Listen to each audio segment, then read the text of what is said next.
On Saturday, President Trump's 10% tariffs on all U.S. imports took place. The reciprocal tariffs on individual countries are scheduled to be imposed on Wednesday. President Trump called his tariff policy, quote, an economic revolution. Democrat Chuck Schumer, though, saying the tariffs are crushing the U.S. economy.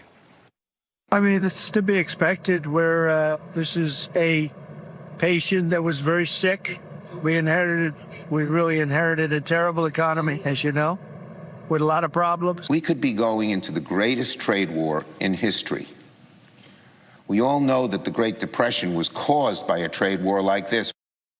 Look, it didn't take long for the reciprocal tariffs to take effect. China responded by adding a 34% American tariff on American products, and new reports that Israel's prime minister, who told you is coming to Washington tomorrow to meet with the president, will start the meeting with trade talks and talks about deals with other countries. For more on this and the global implications on this trade war that are coming are Shanker Singham. He's a trade expert working with both the U.S. and the U.K. He's a former advisor to the U.S. Trade Representative as well, and the U.K. Trade advisor. When we look at this as Americans and we look about the world, and the president says, look, we are having to pay these tariffs to their country. We don't do it to them, so we should do it to us. Why were they tariffing us in the first place? Well, it's not just the tariffs. So the president talked when he made the announcement about what he called non-monetary barriers as well. So it's a whole range of tariffs, regulatory barriers, state-owned companies, subsidies. There's a whole range of things that he basically put into, I think, three buckets. You know, one is trade, tariffs, and so forth. The other is domestic, behind the border. You know, within your border, what are you doing that's damaging to U.S. exporters? And then things like intellectual property protection, that kind of thing.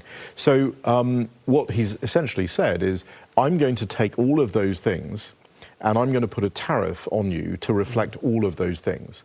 And if you want to lower the tariff, you have to change those things. That's essentially what he said. One of the arguments that the president has made, especially with the auto tariffs, is that he believes that if you impose these tariffs on foreign-made automobiles, that will force these car makers to start building factories again in the United States. I talked to somebody in the auto industry this week, and he says that we don't have as many factories anymore. We have assembly plants because a lot of these parts are made overseas.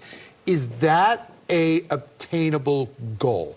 Could these tariffs on automobiles actually lead to more factory production of automakers here in the United States? Yeah, so I think some of it may be attainable. I mean, if you're already in the US and it's a question of moving some of your supply chain, we've heard this from Stellantis and some of the others, that they're moving bits of it back to the US. That, I think, is attainable.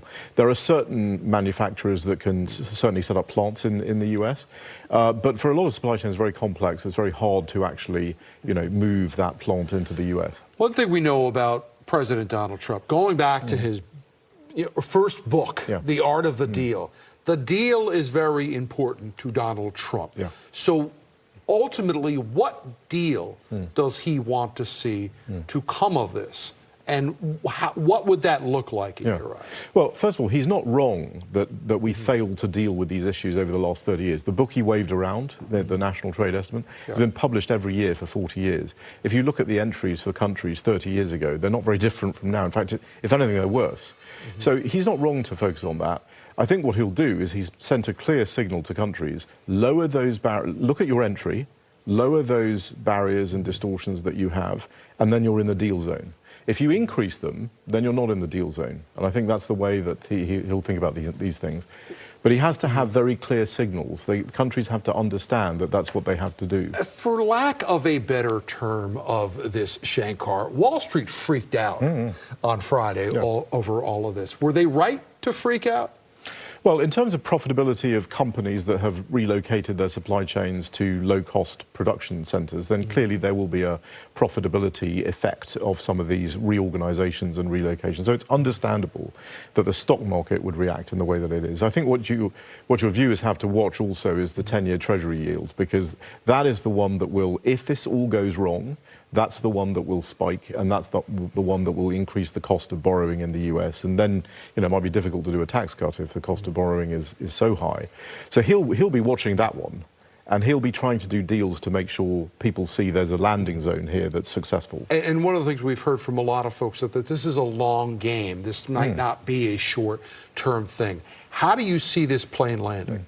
Well, so I think what's going to happen is as we get closer to the summer, you know, a year out from midterm elections, he's going to want to have wins. He's going to want to see deals being done by some countries. So I think if you're able to show that you've lowered your barriers and you get a deal with the US, he'll trumpet those deals. He already talked about Vietnam coming in and saying we're going to do zero tariffs to the US. I think there are other countries like the UK that could be, you know, he could have a deal with the UK. That will be very important to be able to show, I think. Shanker Singham, we appreciate your expertise and your analytical ability to kind of walk us through all this. We'd love to have you back on again as we continue to cover this. Thank you very much. All right.